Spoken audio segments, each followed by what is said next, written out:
बिस्मिल्लाहिर्रहमानिर्रहीम अस्सलाम वालेकुम। मैं हूं मोहम्मद फ़हीम।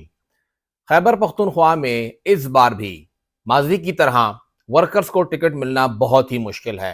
बल्कि ये कहा जाए कि वर्कर्स को हरी झंडी दिखा दी गई है तो गलत नहीं होगा। अगर देखा जाए तो जिस जिस खानदान से कौन कौन खड़ा है, कहां कहां पे खड़ा है, शायद ही कोई जमात हो जो कि इस मौरूसी सियासत से निकल सकी हो। किसी भी जमात को इस मौरूसी सियासत से नहीं निकाला जा सका है, हत्ता कि जमात इस्लामी का भी इसके अंदर अंसर है। शुरू करते हैं पेशावर से, और पेशावर में सबसे पहला नाम आता है अरबाब खानदान का। अरबाब आलमगीर साहब इस बार भी इलेक्शन में हिस्सा लेंगे और वो खड़े होंगे कौमी असम्बली के लिए। उनके बेटे अरबाब जरक साहब वो भी इलेक्शन लड़ेंगे। उन्होंने भी कौमी और सूबाई दोनों के लिए आधा जमा कराए हुए, और उनकी बेगम वो भी इस बार कौमी असम्बली के लिए पीपल्स पार्टी की जानिब से सर फहरिस्त है मखसूस नशिस्तों के लिए आसमा आलमगीर साहिबा। तो ये खानदान तो किसी और को स्पेस देने से रहा इस हल्के के अंदर। इसी इलाके में पाकिस्तान तहरीक इंसाफ की जानिब से अरबाब शेर अली साहब दोबारा इलेक्शन लड़ेंगे, और उनके भाई अरबाब मोहम्मद अली साहब ने भी कागज जमा कराए हुए हैं। दोनों भाइयों ने कौमी और सूबाई दोनों के कागज जमा कराए हैं, और दोनों ये उम्मीद लगाए बैठे हैं कि उन्हीं को टिकट मिलेगा और वही इलेक्शन लड़ेंगे। पेशावर ही में अगर बात की जाए तो अवामी नेशनल पार्टी के सेनेटर हिदायतुल्लाह साहब, उनके बेटे डॉक्टर नवीद को टिकट मिला है। यंग ब्लड है लेकिन उसी खानदान का, यानी सल्के में किसी और खानदान में या किसी और वर्कर में इतना दमखम था ही नहीं कि वो सामने आता। लिहाजा डॉक्टर नवीद साहब वो इलेक्शन में हिस्सा ले रहे हैं एएनपी की जानिब से। गुलाम बेलोर साहब मेरी पैदाइश से भी पहले वो इलेक्शन लड़ते थे, आज भी वही इलेक्शन लड़ रहे हैं। इस पूरे हल्के में कोई भी ऐसा एएनपी का वर्कर अभी तक तैयार नहीं हो सका इन 35 सालों के अंदर कि वो यहाँ पे आए और इलेक्शन लड़े, क्योंकि ये तो बिलोर खानदान का टिकट है। बिलोर खानदान इलेक्शन लड़ेगा। उनके साथ ही उनके भाई की जो बहू है समर हारून बिलोर, वो भी इलेक्शन लड़ेंगी, क्योंकि ये बिलोर खानदान का टिकट है, एएनपी का नहीं है, वर्कर्स का नहीं है।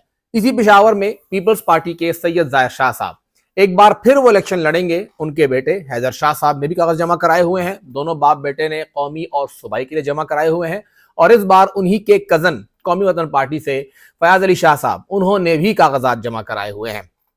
तो ये पेशावर में के चंद खानदान है जो कि आपके सामने रखे हैं। साथ ही अगर बात की जाए डीआई खान की, मौलाना फजलुर रहमान साहब इस बार भी इलेक्शन में हिस्सा लेंगे। जमात के कायद हैं। उनका बेटा असद महमूद वो टांग से इलेक्शन लड़ेगा, और उनका दूसरा बेटा असजद महमूद वो लकी मरवत से कागजात जमा करवा चुका है। ऐन मुमकिन है कि वो भी वहां से इलेक्शन लड़ेगा। उनका भाई तो मौलाना रहमान साहब वो भी सूबाई असम्बली का इलेक्शन लड़ेंगे। तो इस खानदान से बाहर कोई नहीं है। खवातीन की मखसूस नशिस्त भी पहली इसी खानदान के नाम की निकली है। बहरहाल पार्टी तो सबकी है, लेकिन ये खानदान वहां पे हावी है, मौरूसी सियासत है। इसी डी खान के अंदर अली अमीन गंडापुर साहब, साबिक एमएनए, साबिक एमपीए, साबिक वफाकी और साबिक सूबाई वजीर, वो इलेक्शन लड़ रहे हैं। उनके भाई फैसल अमीन गंडापुर, उन्होंने भी कागज जमा कराए हैं, वो भी साबिक एमपी हैं, और इस बार उनके वालिद ने भी कागज जमा कराए हुए हैं। यहां भी मामला उस खानदान तक महदूद है। फैसल करीम कुंडी साहब वो भी इलेक्शन लड़ेंगे, और अहमद कुंडी साहब उनके भाई वो भी इलेक्शन लड़ेंगे। यहां भी मामला खानदान से बाहर नहीं निकल सका है। वहां पे कुछ समीउल्लाह साहब और दीगर अलीज़ई खानदान है, वो भी इस खानदान से बाहर निकलने को तैयार नहीं है। बस वही खानदान है, इलेक्शन उसी ने लड़ना है, और कोई इस काबिल नहीं है। बनू में अकरम दुरानी साहब खुद, उनका बेटा जायद अकरम दुरानी और जोहेब, और साथ ही उनका चचाजाद, इन सब ने भी कागज जमा कराए हुए हैं। ये सब लोग भी इलेक्शन लड़ेंगे, और ये भी बनू के अंदर इस एक खानदान के लिए सब कुछ है कि इस खानदान से बेहतर तो और कोई है ही नहीं इस पार्टी में कि वो इलेक्शन लड़े। चारसद्दा आ जाते हैं भाई। चारसद्दा में आफ्ताब शेरपाव साहब, टिकट तो उन्हीं का है, पार्टी भी उन्हीं की है, और उनका बेटा, उन्हें भी टैलेंट सिर्फ पूरे सूबे के अंदर सिर्फ इस बेटे में नजर आ रहा है, वही इलेक्शन लड़ेगा और कोई इलेक्शन नहीं लड़ेगा। ये बाप बेटा भी इलेक्शन में हिस्सा ले रहे हैं।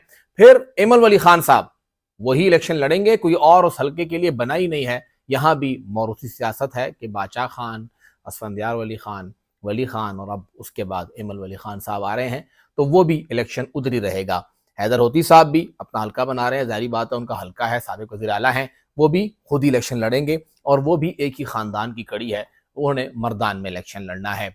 चारसद्दा के अंदर ही अगर हम लोग बात कर रहे हैं تو وہاں پہ جو مقامی سیاست ہے وہی بتایا جائے کہ کافی فیملیز وہاں پر بھی انفلوئنس ہوں گی، اور اسپیشلی تنگی سائیڈ پہ ایک ہی خاندان کی طرف سے لوگ آ کے الیکشن لڑیں گے، تنگی کے اندر بھی اور مین چارسدہ کے اندر بھی۔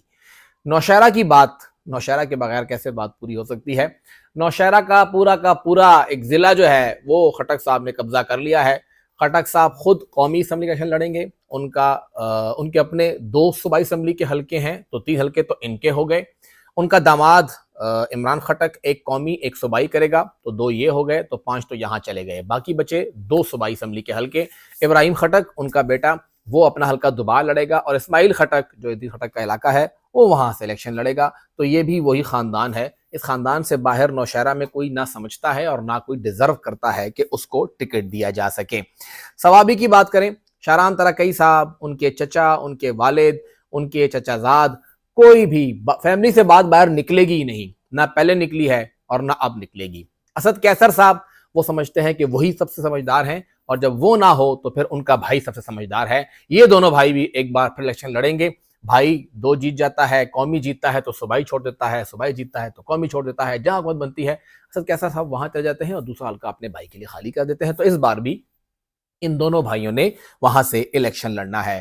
امیر مقام صاحب کو کیسے بھول جائیں؟ امیر مقام صاحب وہ خود الیکشن لڑیں گے شانگلہ سے، ان کا بیٹا نیاز الیکشن لڑے گا، اور ان کا بھائی عباد۔ ان تینوں نے کاغذ جمع کرائے ہیں، اور عین ممکن ہے کہ یہ تینوں ہی الیکشن لڑیں اور یہ بات ان تینوں تک ہی محدود رہے، ان سے یہ بات سامنے نہ آ سکے۔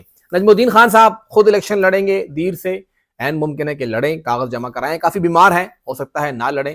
ان کے بچے، ان کا بیٹا یا ان کا چچا زاد، یہ معاملہ بھی اسی خاندان کے اندر ہے۔ اگر نجم الدین خان صاحب نہیں ہے تو ان کا بیٹا ہوگا، چچا زاد آلریڈی پارٹی چھوڑ چکا ہے، نگران حکومت میں بھی تھا، تو یہاں پر بھی بات اس پارٹی سے نکلے گی نہیں۔ جاتے ہیں ہزارہ، تو وہاں پر بھی معاملہ اسی کے اندر لپٹا ہوا ہے کہ کبھی تو پیر صابر شاہ صاحب کی فیملی ہوتی ہے، کیپٹن صفدر صاحب خود الیکشن لڑیں گے، نواز شریف صاحب بھی وہاں پر آ رہے ہیں، یا وہاں پہ جو جدون فیملی ہے وہی ہوگی، کسی اور کو سپیس نہیں ملے گا، کوئی بھی ورکر اس قابل نہیں ہے۔ یہ تمام کی تمام پولیٹیکل پارٹیاں صرف اور صرف موروثی سیاست پہ بلیو کرتی ہیں۔ میں نے شروع میں ذکر کیا جماعت اسلامی کا، سمیہ راحیل قاضی قومی اسمبلی کی ترجیحی فہرست میں پہلے نمبر پر ہیں جماعت اسلامی کی جانب سے، اور ظاہری بات ہے ان کے والد کی وجہ سے ہی ہیں۔ کیا اس پوری جماعت اسلامی میں اور کوئی نہیں تھا؟ شاید تھا، لیکن موروثیت جماعت اسلامی کو بھی متاثر کر رہی ہے۔ تمام پولیٹیکل پارٹیز موروثی جماعت جو ہے وہ بن رہی ہیں، ہر بندے نے موروثیت کو ہی زور دیا ہوا ہے، اور پھر کہتے ہیں کہ جی پارٹی کمزور ہو رہی ہے۔ پارٹی تو کمزور ہوگی جب آپ وہاں پہ ورکر کو عزت نہیں دیں گے اور آپ صرف اور صرف اپنے بندوں کو عزت دیں گے۔